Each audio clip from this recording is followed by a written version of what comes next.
గురువుగారు, ప్రతి ఒక్కరికి నరదిష్టి అంటే భయపడిపోతున్నారు ఇప్పుడు. నరదిష్టికి నలరాయి అయినా పగిలిపోతుందని ఒక సామెత గూడా ఉంది. నరదిష్టి తగలకుండా ఉండాలంటే ఏం చేయాలి గురువుగారు? ఇదే విషయం చాలా ఛానల్లో కూడా నన్ను అడిగారు. చాలా మందికి చెప్పా. చాలామంది ఏం చేస్తారంటే ఈ దిష్టి తాకిన వారికి, దిష్టిగా ఉండేవారికి ఏంటి అని అంటే కనుదిష్టి యంత్రం అని కొన్ని పెడతారు. అవును కొన్ని గురువుగారు. కనుదిష్టి గణపతి యంత్రం అని ఇంకొకటి పెడతారు. ఇంకొంతమంది గుమ్మడికాయలను కడతారు. ఇంకొంతమంది ఎర్రగుడ్డలో పటికను వేసేసి కడతారు. ఇంకొంతమంది కలమందను కడతారు.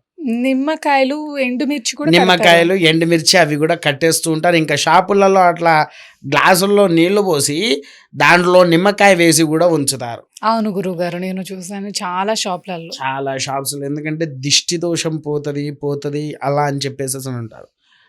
చాలామందికి తెలవని అసలైన నిజం ఏంటంటే తల్లి, అన్నిటికంటే ఎంతో అత్యంత శక్తివంతమైనది ఇది. కాకపోతే ఏంటి అంటే తంత్ర విద్యలో మాత్రమే ఉంటుంది. దీని గురించి మనకి ఏ గ్రంథాల్లో కూడా ఉండదు. పూర్వమైన తంత్ర గ్రంథాల్లో వీటి గురించి విశ్లేషణతో సహా ఉంది. ఏమని అనంటే నరఘోష దిష్టి శత్రు సంహారనాథయుక్తంలో ఉండేటువంటి వారు నీటి ఏనుగు నాడ అని దొరుకుతుంది తల్లి. నాడ అంటే గురువుగారు? నీకు అసలు నీటి ఏనుగు అంటే ఐడియా ఉందారా? లేదు గురువుగారు, ఏనుగు తెలుసు, నీటి ఏనుగు తెలీదు. మీకు ఇంగ్లీష్లో చెప్తే అర్థమవుతుంది అనుకుంటా. దాని పేరు హిపోపొటమస్. విన్నాను. విన్నావా, చూసావా? చూసాను, విన్నాను. ఎలా ఉంటుంది అది? కొంచెం బలంగా ఉంటుంది గురువుగారు. మూతి ఇంత మూతి పెద్దగా పెద్దగా ఉంటుంది. ఉండి అవునా? చాలా బలంగా ఉంటుంది. బలంగా ఉంటుంది, పెద్దగా ఉంటుంది. పెద్ద. ఏకంగా ఇక్కడ నుంచి చాలా పెద్దగా ఉంటుంది. నేను జూలో చూసాను అది. అండ్ చాలా ఛానల్స్ లో కూడా చూపిస్తా ఉంటారు కదా, అలా కూడా కదా? చూసాను. నీటి ఏనుగుని చూసాను. అవునా? అయితే ఈ నీటి ఏనుగుకి ప్రతి అమావాస్యకు దాని కాలంలో నుంచి ఒక నాడ అనేటువంటిది బయటపడుతూ ఉంటుంది. ఉమ్.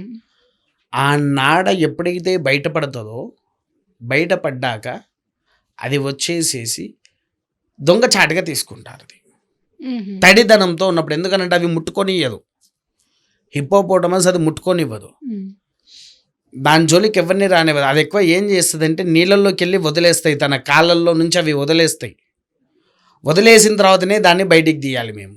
ఉమ్. అసలు ఎన్ని అహోరాత్రులు అడవిలో ఉండేవాళ్ళు కష్టపడి అవి వదిలేసిన తర్వాత ఏదైతే తొక్కకుండా పాడు చేయకుండా ఉంటుందో దాన్ని బయటికి తీసుకొని వస్తాం. మాకు నెలకు ఒక 10 వదిలిపెడితే 1 2 దొరుకుతాయి తల్లి మాకు. ఉమ్. అడవిలో గాలించి గాలించి గాలించి గాలించి గాలించి తీసుకొని వస్తాం వాటిని. అడవి మొత్తం తిరుగుతా 2 3 అంతకంటే ఎక్కువ దొరకవు. అరుదుగా ఉంటాయి ఇవి అన్నట్టు. ఉమ్. అందుకోసమే వీటి గురించి ఎవ్వరు తెచ్చుకోవడం కూడా చాలా కష్టమనే ఒకే ఒక్క ఉద్దేశంతో మాత్రమే ఈ యొక్క నీటి ఏనుగు నాడ అనేటువంటిది అరుదుగా మనకు దొరికేది. నరఘోష, దిష్టి దోష, శత్రు సంహారణాలు, అందరి గుమ్మడికాయలు అవి ఇవి కట్టుకుంటారు కదా, అవన్నిటికంటే ఎంతో గొప్పదైంది, ఎంతో శ్రేష్టమైంది, ఎంతో యోగ్యత తత్వంలో ఉండేటువంటి ఏకైకనే ఈ నీటి ఏనుగు నాడ. ఇది ఇంటికి కట్టాలా గురువుగారు? ఇంటికే తల్లి. ఎర్రటి దారంలో కట్టేసేసి ఇంట్లో ఇలా వేలాడదీయాలి. ఈ చూసావా తల్లి? ఇది కవర్ తీయమంటారా? కవర్ తీసి చూపిస్తా. మీకెన్నో ఇదివరకు కూడా నేను ఛానల్లో చెప్పడం జరిగింది. ఆడవాళ్ళు గాజు ఎలా ఉంటుందో అలానే గుండ్రంగా ఉంటుంది అని చెప్పాను. కాకపోతే ఇది ఏంటంటే తల్లి డెలికేటెడ్. ఇగో ఇక్కడ ఇట్లా ఉంటుంది. ఉమ్. విన్నారా? దీన్ని మనం గట్టిగా లాగితే ఇది విరిగిపోతుంది.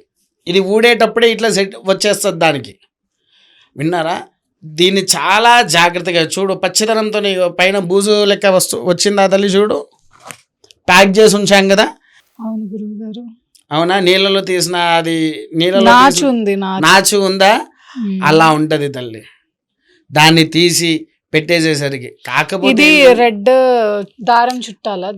ఎర్ర దారము మామూలుగా ఇట్లా కట్టేసేసి గుమ్మం దగ్గర మనం గుమ్మడికాయలు కడతామే అక్కడ కట్టినట్టుగా వేలాడదీయాలి. దీన్ని ఎప్పుడైతే నువ్వు వేలాడదీస్తావో అప్పుడు దీని యొక్క ప్రభావం వలన నీ ఇంటిల్ని మొత్తం సోకి ఇంటి మీద ఎటువంటి నరఘోష అనేటువంటిది పడనీయకుండా ఇల్లుని సంరక్షించేదే ఈ నీటి ఏనుగు నాడ.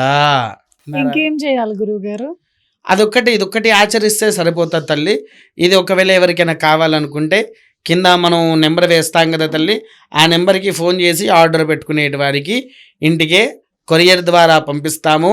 కొరియర్ ద్వారా పంపించేటప్పుడు ఏంటంటే ఒకవేళ దూరపు ప్రాంతం వాళ్ళైతే దూరపు ప్రాంతం వారికి ట్రావెల్ ఛార్జెస్‌తో సహా అంటే మనం పోస్ట్ చేసి కొరియర్ యొక్క కాస్ట్ పడతది కదా! ఆ కాస్ట్ ఇది కలిపి తీసుకుంటాము తల్లి.